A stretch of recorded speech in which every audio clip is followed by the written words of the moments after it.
मी Bharat Kadule, Dhanvantari private limited company Satara या आपल्या 100% organic असलेल्या कंपनीखाली, जे की आज आपल्या अंबड तालुक्यामध्ये, जालना जिल्ह्यामध्ये किंवा संपूर्ण महाराष्ट्रामध्ये डाळिंब असेल, मोसंबी असेल, ही पिवळी पडणं, सेटिंग न होणं, मुळकूज, मर, ट्रेसमध्ये जाणं, या अनेक कारणामुळं, आणि याची अनेक कारणं आहेत समजा, परंतु या कारणामुळं जे मोसंबी क्षेत्र उपटून टाकलं जात होतं आणि उपटलं गेलं भरपूर आज जालना जिल्ह्यामधलं, ते पाटलाला सुद्धा माहिती आहे. आणि एक त्याच्यामधलंच उदाहरण पाटील साहेब आहेत. कारण मागच्या वर्षी जर आमची भेट झाली नसती तर नक्की मागच्या वर्षीची बाग उपटल्या गेली असती. परंतु मागील वर्षी रेस्टिंग पिरियडमध्ये योगायोग आमची भेट झाली.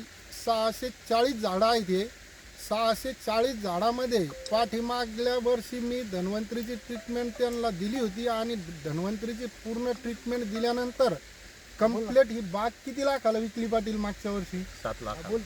7 लाखाला बाग विकलेली मागच्या वर्षी. गुत्ती दिली होती बाग, बरोबर आहे? 35 टन.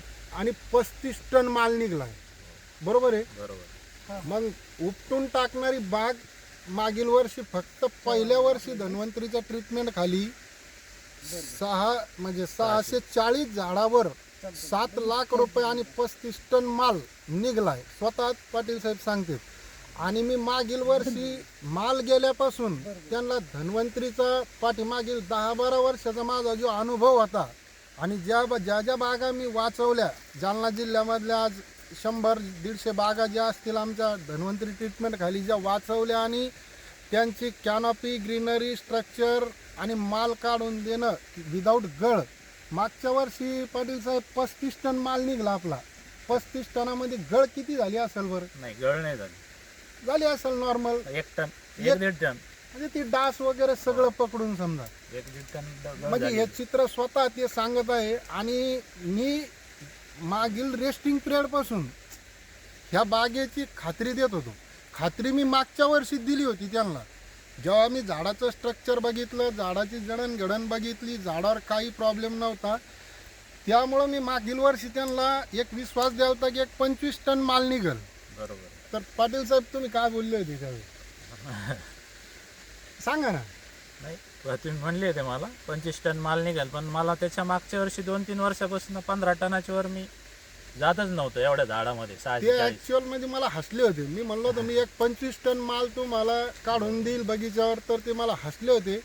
आणि ते म्हणे मागचा अनुभव सांगता साहेब, मला मागच्या 4-5 वर्षामध्ये कधी मला 15 टन माल निघाला नाही. तुम्ही म्हणता झाडाला 25 टन माल निघाल, पण 25 टन नाही, तो 25 टन क्रॉस करून आपण 35 टन माल या बगीच्यावर मागच्या वर्षी काढला. आणि ह्या वर्षी रेस्टिंग पिरियड पासून मी सांगत होतो की नक्की या झाडावर 50 टन माल काढून देणार म्हणजे देणार.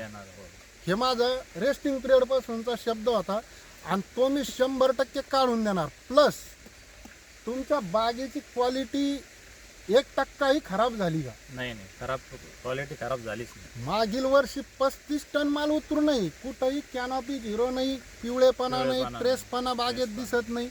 आणि ह्या बागे आज तर फुटलेलं चित्र आहे, पण ह्या बागेचं मार्च एंडला आपण कॅनॉपी असेल, ग्रीनरी असेल, गुंडी असेल, याचाही सेपरेट व्हिडिओ टाकणार आहे.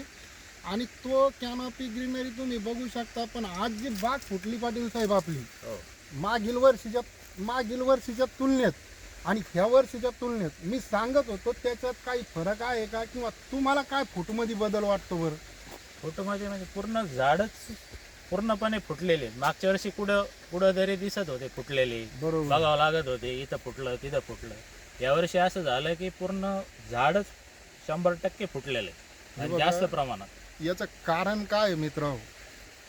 हे धन्वंतरी तंत्र म्हणजे अभ्यासाला खूप वेळ लागणार आहे शेतकरी मित्रांना. पण हे लक्षात घ्या, ह्या झाडात 640 झाडं आहे. 640 झाडामध्ये एकही झाड तुम्हाला कमी जास्त फूट वाटते का? नाही, संप्रमाण सारखे.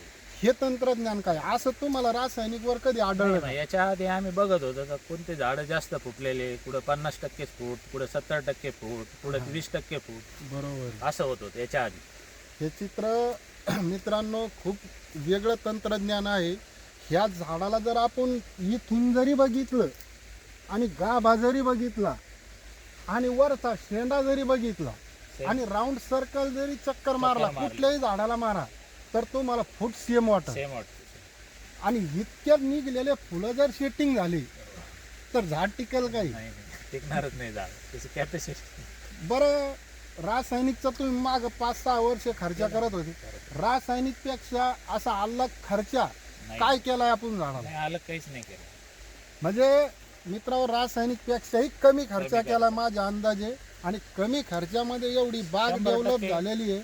मागील वर्षी 7 लाख रुपये आले, या वर्षी नक्की 10 लाख रुपये बाग गुत्ता विकलेला व्हिडिओ सुद्धा आपण ग्रुपवर खर्च नक्की करून टाकणार. पण गॅरंटी नव्हती ना एवढं उत्पन्न होईल म्हणून. हा, हे हा म्हणजे मुद्दा खर्च करून महत्त्वाचा. महत्वाचा मुद्दा हा होता की आम्ही खर्च करत होतो, पण ते उत्पन्न ज्यावेळेस घ्यायचं का बरोबर. तोपर्यंत शेवटच्या टप्प्यात काहीच भेटत नव्हतं. काहीच भेटत 3 नाही. लाख रुपये भेटत होते, कुठं 2.5 लाख असे भेटत होते पैसे. मागील वर्षी आपण केला असेल 640 झाडाला 60-70 हजार खर्च केला असेल मान्य आहे. पण 70 हजार खर्च करून झाडाची डेव्हलपमेंट किती झाली त्याच्याबद्दल काय सांगता येईल? डेव्हलपमेंट पूर्णच झाली ना. पूर्ण झाली. हो, 70 हजार खर्च करून उत्पन्न किती झालं?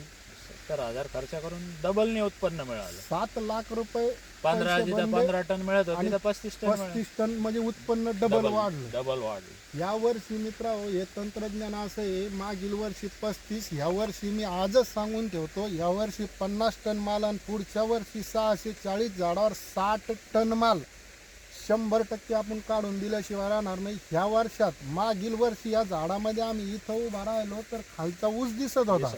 या वर्षी इथं उभा राहिलो तर 5 झाडाच्या पुढचा माणूस दिसत नाही. नाही, दिसतच नाही. पुढच्या वर्षी या झाडात आपल्याला फिरता येणं मुश्किल आहे. फवारा बळच मारावा लागेल. एकंदर तुम्ही ऊसाला सुद्धा मागील वर्षी 3 एकरला ट्रीटमेंट केली होती. काय आवरेज आलं तुम्हाला एकरी? 70च्या ॲव्हरेज झालं. 70 टनाचं एकरी आवरेज आलेलं. विशेष काय खर्च केला होता बरं? विशेष काहीच नव्हतं त्यात. मग विशेष काही खर्च करून न करून बंजर झालेल्या जमिनीमध्ये मित्रांनो एकरी 70 टनाचं आवरेज येतंय. हे ज्यानं त्यानं समजून घ्यावं. आणि प्रत्येकाने माझं मत आहे, 500 तुमच्याकडे 2000 मोसंबी, तुम्ही 1000 झाडालाच ट्रीटमेंट घ्या. 5 एकर ऊस असला 1 एकरला वापरा. शेवटपर्यंत खर्च लिहून ठेवा आणि तुम्ही उत्पन्न किती येतंय ते बघा. एकंदर धन्वंतरी तंत्र वापरून आणि आमची ट्रीटमेंट वापरून तुम्ही समाधानी आहे का? खूप समाधान. काय वाटतं तुमचं धन्वंतरी आणि आमच्याबद्दल? तेवढं 2 शब्द बोला तुम्ही. नाही, तुमच्याबद्दल माहिती, धन्वंतरीच्या ट्रीटमेंटमुळे खूप फरक पडला. शेतकऱ्यासाठी खूप चांगलं आहे आणि शाश्वत उत्पन्न आहे, गॅरंटेड उत्पन्न आहे. खर्च करून सुद्धा जे आपल्याला डबलने उत्पन्न भेटू शकतं त्याच्यामुळे. अच्छा, हे रासायनिकमध्ये ना गॅरंटीज नाही आहे उत्पन्न मिळण्याची. बरोबर. ऊसाच्या बाबतीत पण तसंच. आता यावर्षी 10 एकर ऊस त्या धन्वंतरी ट्रीटमेंट खालीच आता 10 एकर ऊस मी दिलेला आहे. दिलेला आहे. हो बरं, तुम्हाला ह्या मोसंबीचं जे शेत आहे, हो तुम्हाला इथं 50-52 वर्ष झाली. हो. तुम्हाला धन्वंतरी तंत्र